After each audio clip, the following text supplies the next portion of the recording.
Hello বন্ধুরা, good morning. Welcome back to Moumita lifestyle. সবাই কেমন আছো? আশা করছি ভালো আছো, সুস্থ আছো। আমিও বেশ ভালো আছি, সুস্থ আছি।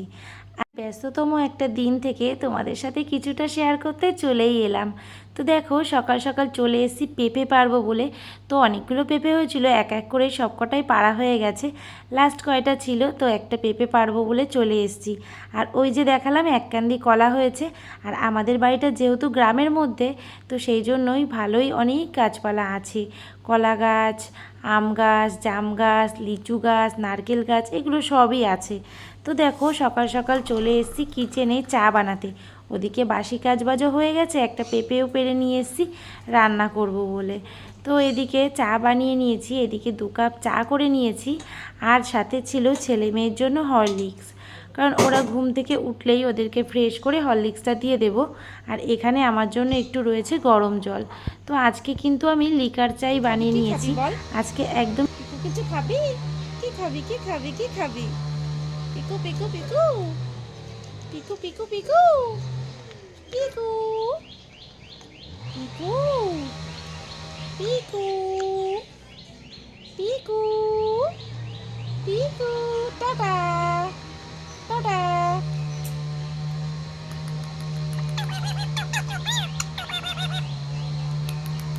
তো খাওয়া হয়ে গেছে, তারপরে চলে এসেছিলাম পিকুর সাথে একটু কথা বলতে। দোকানটাও আমার খোলা হয়ে গেছে, দোকান খুলে দোকানে ঝাড় দিয়ে ধূপধুনোও দিয়ে দিয়েছি। তো তোমরা যারা আমার রেগুলার ব্লগ দেখছো তারা তো খুব ভালোভাবেই জানো যে আমার একটা ছোটোখাটো ব্যবসা আছে। তো ঘরে আর বাইরে দুদিকটাই আমাকে সমানভাবে সামলাতে হয়। তো সকাল সকাল চাটা খেয়ে দোকানটাও খুলে দিয়েছি, সাথে পিকুর সাথে একটু গল্পও করে নিলাম। তারপর আবারও চলে যাব কিচেনে। তো এখন আমি বানিয়ে নিচ্ছি একটু ম্যাগি। তো এখানে রয়েছে 4 প্যাকেট ম্যাগি। আমি বানিয়ে ছেলে আর মেয়েকে দিয়ে দেবো খেতে। সকালের ব্রেকফাস্টটা আজকে ওরা এটা দিয়েই করবে।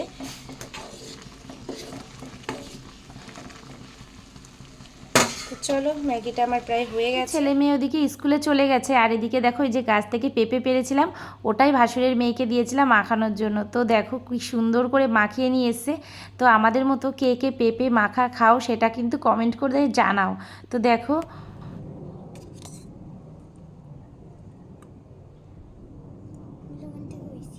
লবণ বেশি, লবণ কম খাই মুখে। অনেকটা লবণ মিশিয়ে গেছে।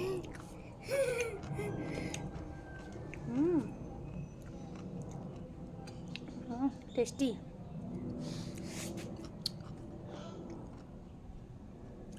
আমাদের মতো কে কে এরকম মাখা খাও বলো। বল, এটা কি মাখা বল? পেঁপে মাখা। পেঁপে মাখিয়েছে আমাদের মেয়ে। তো পেঁপে, তেঁতুল আর লঙ্কা, লবণ, তাই তো। দারুণ টেস্ট। কমেন্ট করে জানাও কে কে মাখা খেতে পছন্দ করো। তারপরে রান্নাবান্নাও করে নিয়েছিলাম, ওদিকে পটল ভাজা, মাছের তেল ভাজা, আরও করে নিয়েছিলাম শাকের বড়া, মানে তিতো শাকের। আর এখানে কাঁচকলা দিয়ে, আলু দিয়ে, মাছ দিয়ে ঝোল করেছি। তো দেখো, এই যে প্রায় সবার খাওয়া হয়ে গেছে। আর শ্বশুর যেহেতু দোকানে ছিল, মানে বাবা, তো বাবার জন্য ভাতটা আমি গুছিয়ে দিচ্ছি, তোমাদের দাদাভাই ভাতটা নিয়ে যাবে। তো এই যে এখানে পটল ভাজা আর ওই যে বড়া বানিয়েছিলাম তিতো শাকের, তো সেই শাকের বড়া দিয়ে মাছের ঝোল টোল দিয়ে আমি দিয়ে দিচ্ছি বাবার জন্য প্যাকিং করে। তো বাবা যেহেতু বাজারে রয়েছে, তো আর কি আমাদের দোকান আছে সেখানে রয়েছে, তো সেই জন্য তোমাদের দাদাভাইয়ের হাত দিয়ে ভাতটা পাঠিয়ে দেবো বাবার জন্য। তো দেখো, এই যে এখানে রেডিও করে দিচ্ছি। আর পুরো গরম গরম ভাত তরকারি সবই মানে দিয়ে দিলাম গুছিয়ে। তো এই যে আমি একটা হটপটের মধ্যেই ভাতটা দিয়েছিলাম যাতে একদমই গরম গরম থাকে। আর এদিকে চলে এসেছিলো একজন দাদা, মানে টক দই আর দুধ দেয়, তো টক দই দেওয়ার কথা বলে দিয়েছিল তোমাদের দাদা ভাই, কারণ আমি টক দইটা খাই সেই জন্য।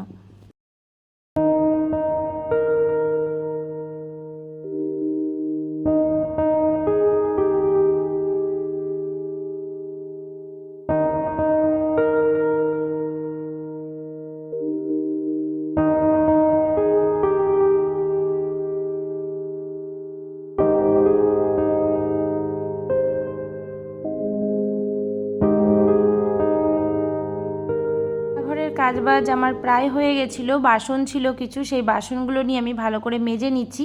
আর এই যে ঝুড়িটার মধ্যে বাসনটা মেজে রেখে দিই, সেই বাসনের ঝুড়িটাও কিন্তু আমি ভালো করে মেজে ধুয়ে নিলাম। আর যেহেতু ঘরে বাইরে দুদিকেই সামলাতে হয়, সেই জন্য একের পর এক কাজ তো থাকেই, তো বুঝতেই পারছো। তো কোনো সময় এমনও হয়, দেখা গেল কি রান্না করছি বা বাসন মাজছি, তখনই দোকানে লোক চলে আসে। তো কাস্টমার আসলে তো যেতেই হবে, তখন আবার সেই কাজটা ফেলে রেখে আমাকে চলে যেতে হয়। দোকানের লোক এসে দাঁড়িয়ে থাকবে আর আমি ঘরে কাজ করব, সেটাও তো ঠিক লাগে না, তাই না? তো সেই জন্যই আর কি ঘরে বাইরে দুদিকটাই সামলাতে হয় এমনভাবেই। তো দোকানের আবার কাজটা মিটে গেলে তখন আবারও আমি চলে আসি, ঘরের কাজটা যেটুকুনি থাকে সেইটুকুনি কমপ্লিট করে নিই। যেহেতু একা হাতেই আমাকে সমস্ত কিছু সামলাতে হয়, আমাকে তো আর হেল্প করবার মতো কেউ নেই বাড়িতে, আমি একাই আর কি বাড়ির দিক থেকে। তো দেখো এই যে বাসন টাসন সমস্ত কিছু মাজা হয়ে গেছে, তারপরে বেসিনটাও একটু ভালো করে পরিষ্কার করে নিলাম। তো মোটামুটি আমার রান্নাঘরে সমস্ত কাজবাজি হয়ে গেছে। আর এখন কিন্তু প্রায় দুপুর পার হয়ে গেছে। দুপুরে খাওয়া দাওয়ার পরে তারপরে আমি চলে এসেছিলাম দোকানে কিছু জিনিসপত্র গোছানোর জন্য। তো মাঝে মধ্যে দোকানটাকেও একটুখানি সময় দিতে হয়, কারণ কি যতই গ্রামের মধ্যে দোকান হোক না কেন, দোকানটাকে একটু হলেও সাজিয়ে গুছিয়ে রাখতে তো হয়। আর যেহেতু রাস্তার পাশেই দোকানটা, আর গাড়ি ঘোড়া চলার জন্য ভীষণই ধুলো পড়ে, তো সেই জন্য কাজটা কিন্তু 2-3 বার করে মোছাই লাগে। তো দেখতেই পাচ্ছ দোকানটা এসে আমি কিছু জিনিস ছিল সেই জিনিসগুলো গুছিয়ে রেখে দিলাম, আর এই যে কাজগুলো মুছে নিচ্ছি। আর এখন কিন্তু পুরোপুরি বিকেলবেলা, তো এই যে সুন্দর করে মোছামুছির কাজগুলো করে দোকানের যেসব জিনিসগুলো ভাঁজ করা বাকি থাকে, সেই ভাঁজ করে জিনিসগুলো সুন্দর করে গুছিয়ে রেখে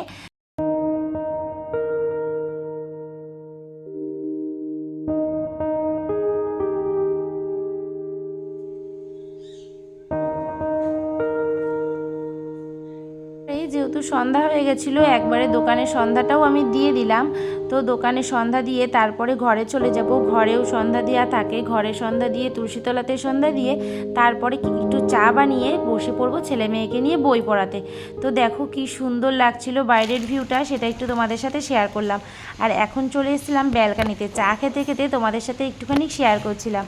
আর ওদিকে ছেলে মেয়েকেও আমি দুধ দিয়ে দিয়েছি। আর এই যে খেজুর নিয়ে এসেছিলো তোমাদের দাদা ভাই, কারণ বেশ কিছুদিন হয়েছে আমার না ভীষণ পরিমাণ মাথা ঘোরাচ্ছে, কারণ কি ভীষণই লো প্রেশার।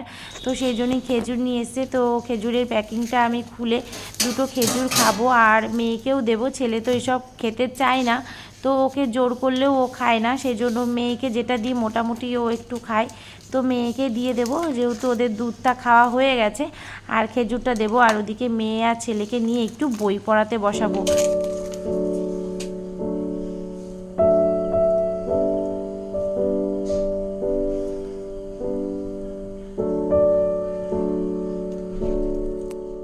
তারপরে ওদেরকে পড়িয়ে আমি চলেও এসেছি। আর এখন কিন্তু অনেকটাই রাত হয়ে গেছে, প্রায় 9:30 বাজতে যায়। আর আজকে না আমাকে তেমনভাবে কিছু রান্না করতে হয়নি রাত্রেবেলাতে, শুধু একটু ভাত করেছিলাম, কারণ কি মানে কিছুটা ভাত করাই লাগে, কারণ আমরা তো শুধু 2-4 জন মানুষ নয়, আরও কিছু কিছু লোকজন আছে আমার বাড়িতে। তো সবাই তো সব কিছু খেতে পছন্দ করে না। আর এটা হচ্ছে রাত্রে 11টার সময় তোমাদের দাদা ভাই রুটি আর তরকা নিয়ে এসেছিলো। তো বলেছিলাম যে আজকে কিন্তু আমার ভাত খেতে ভালো লাগছে না, একটু তরকা নিয়ে আসবে। তো বললো ঠিক আছে, তরকা যখন নিয়ে আসবো তাহলে আমি রুটিও কিনে নিয়ে আসছি, আর তাহলে বাবার জন্য শুধু একটু ভাত বা রুটি করো। যেহেতু বাবা বললো যে ভাত খাবে, তো সেই জন্য ভাত করেছিলাম। আর আমাদের জন্য অনেকটা রাত হয়ে গেছিলো রুটিটা নিয়ে আসতে, তো 11টা পারই হয়ে গেছিলো। তো দেখো এই যে রুটি আর তরকা নিয়ে বসে পড়েছি আমি খেতে। তো আজকের মতো ভিডিওটা আমি এখানেই শেষ করে দেবো। যদি তোমাদের ভালো লেগে থাকে তাহলে প্লিজ আমার ভিডিওটাতে একটা লাইক, কমেন্ট আর শেয়ার করে দিও। যারা আমার চ্যানেলে নতুন এসছো চ্যানেলটাকে সাবস্ক্রাইব করে দিও। তো সবাই ভালো থেকো, সুস্থ থেকো, চলে আসবো নতুন একটা ব্লগের সঙ্গে। ততক্ষণ পর্যন্ত সবাই ভালো থেকো, সুস্থ থেকো, সাবধানে থেকো। গুড নাইট বন্ধুরা।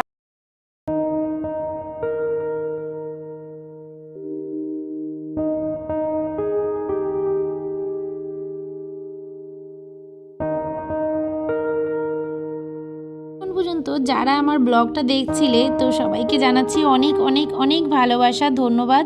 এবং প্লিজ সবাই একটা করে লাইক আর কমেন্ট রেখে যেও, যাতে তোমাদের একটা লাইক আর কমেন্ট আমাকে ভিডিও করতে আরও উৎসাহ করে দেয়। তো প্লিজ বন্ধুরা, সবাইয়ের কাছে রিকোয়েস্ট, আমার ভিডিওতে একটা লাইক কমেন্ট রেখে যেও। তো আজকের মতো বাই বাই।